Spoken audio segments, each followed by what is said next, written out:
DSC వ్యవహారంపై ప్రభుత్వం చర్చకు రాకుండా పారిపోయే ధోరణిలో వ్యవహరిస్తోందని మండలిలో ప్రతిపక్ష నేత బొత్స సత్యనారాయణ ఆరోపించారు. రెండో రోజు కూడా ప్రభుత్వ వైఖరిలో మార్పు లేదన్నారు. డిఎస్సి మెరిట్ లిస్టు ఎందుకు ప్రకటించలేదని తాము సాక్ష్యాలతో ప్రశ్నిస్తున్నామని తెలిపారు. అవసరమైతే మండలి సమావేశాలను 3-4 రోజులు పొడిగించి చర్చించాలని కోరినట్టు చెప్పారు.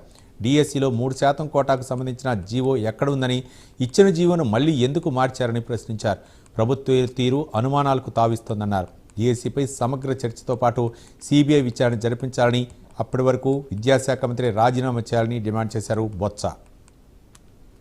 రాష్ట్రంలో ఏది తీసుకోండి అన్నీ అలాగే ఉన్నాయి.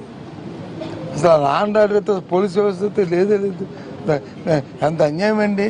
ఇద్దరు సబ్ ఇన్స్పెక్టర్లు వచ్చి ఇద్దరు కారులో వచ్చి గంధాయిను ఇది వెళ్తున్నాయంటే ఎంత సిగ్గుతో తలంచుకోవాలండి మనం. 2 రోజుల్లో గంధాయిన అరికెట్టేస్తాం, 10 రోజులు అరికెట్టేస్తాం, 7 అరికెట్టేస్తే 2.5 సంవత్సరాలు అయింది. ఇంకా పెరిగిపోయింది.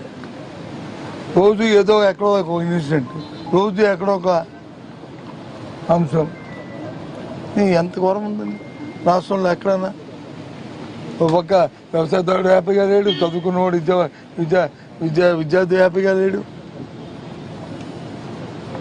ఆరోగ్యం సరిగ్గా లేదు, ఆ శాఖ ఏ శాఖ లేదు.